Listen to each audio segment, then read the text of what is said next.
So Dr. Ram Mahan, the chair, the distinguished delegates from ASEAN and India, friends, we thank India for hosting the 4th ASEAN-India Youth Summit. As of now, it has been a very successful event, and I see everyone's smiles, and the laughters, and all the issues of the day has been discussed among the youth of ASEAN and India. So that is important. I am not an expert in the cultural issues, but I can share with you some of my point of view toward this issue. So last year, 2022, marked the 30th anniversary of ASEAN and India partnership, and both sides have elevated our partnership to a comprehensive strategic level. In the joint statement, ASEAN and India committed to enhancing exchanges and cooperation in the areas of culture, education, media, academia, and to further expanding the existing cooperation under initiatives such as ASEAN-India Youth Summit, and continue to work on activities such as Cultural Heritage List. So with deep and cultural Indian imprints were visible in many kingdoms. In Southeast Asia, you will see. And culture is the key to ASEAN-India partnership. India and Southeast Asia are home to 1.8 billion people. Both share land and maritime boundaries to each other. India's relations with ASEAN have grown from strength to strength over time, and shared historical ties, culture, and knowledge have underpinned India's sustained interaction with Southeast Asia. Our culture and values are closely related, which is clear from history of civilizational contact. The process of acculturation of India and Southeast Asia began in ancient times from the 3rd century onward. The exchange via trade and influence of Sanskrit and Indian epics in Southeast Asia and technological innovation between the two regions are well documented. The commonalities between India and Southeast Asia provide a platform for building synergy among the countries in the region. India is home to one of the world's earliest known civilizations, and today is one of the most densely populated regions on the planet. Despite the background of ethnic, linguistic, and political diversity, the people of the sub-region are unified by a common cultural and ethical outlook. A wealth of Asian texture, literature, and Sanskrit, Prakrit, and regional languages is a major unifying factor. So as adjacent regions, South Asia and Southeast Asia have a deep cultural links since ancient time, with established rules for the movement of goods and services along with the people. The transboundary connection has facilitated intersection of ideas, art, and sciences. Indeed, both continental and maritime routes were used with very efficacy over the past century. Cultural and commercial interaction between India and Southeast Asian countries, which span a period of nearly 15 centuries, is a vivid illustration of India's relation with Southeast Asia at its best. India's influences are well-known pervasive in Southeast Asia: polity, language, mythology, religion, art, dance, and music. All have been molded and enriched as the result of contact with India.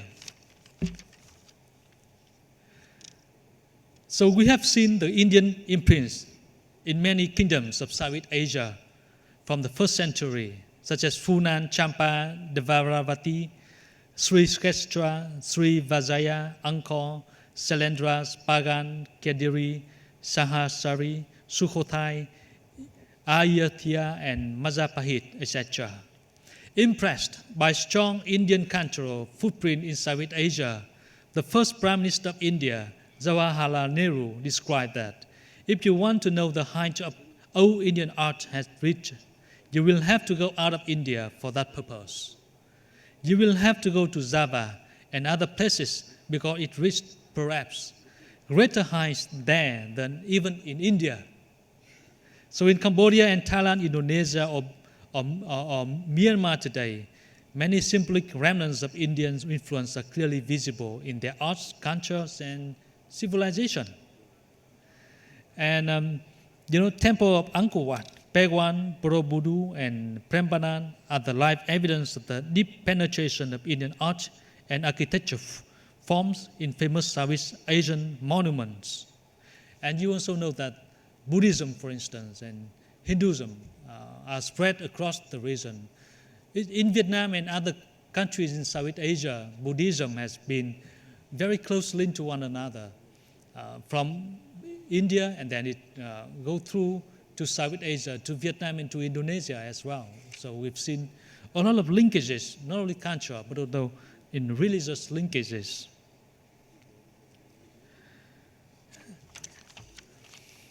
So Vietnam and India have close cultural ties and many shared values. And the relationship between the two countries have been cultivated by generations of leaders and people. And I have to tell you, the cultural linkages, the value that we share, not only between Vietnam and India, but also Southeast Asian countries and India, are the great assets for us to build our partnership over the years. And we appreciate the Indian support to maintain, to restore all the temples, the monuments that Vietnam and other Southeast Asian have. You have the expertise. So that is the great effort that India has been doing, and we appreciate for that. India has been providing technical assistance of $2.25 million for conservation and restoration of ancient Chan monuments at the World Heritage Sites of My Sơn in Quang Nam province of Vietnam, showcasing the deep civilizational connection between the two countries. And these cultural influences have greater implications for Vietnam and India relations in particular, and also the wider Vietnam and Southeast Asia in general. So, friends, distinguished delegates, the cultural linkages and commonalities is the precious success of ASEAN-India partnerships. At the end of the day, it's the people of ASEAN and India who lay the foundation of ASEAN and India partnership. And the more we share the values, the more we will have the understanding of the region, of the world that we want to build.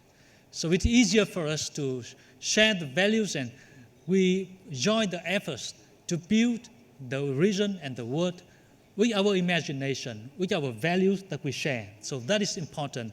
So that is why the government of ASEAN, the government of India, are working very hard to strengthen the linkages, the cultural linkages, the people-to-people linkages, to build the bond between our countries, between ASEAN countries and India. And over the years, you've seen, last year it marked the 30th anniversary of ASEAN India. We have done a lot of activity, joint activities, to boost cultural exchanges. So many cultural activity has been done last year, and we will continue to do that. And the ASEAN Youth Summit is one of the events that contribute meaningfully, greatly to the understanding of the people of ASEAN and India, especially the youth of ASEAN and India. And I am very impressed by the saying that you have just now said, that the youth is the power of the present and the hope of the future. So I hope that with the what we are sharing those last few days, the values, the cultural values, so that we will be able to together to build the region, the world with the values that we share. So we will join hands in building our region and the world a better place. So thank you very much.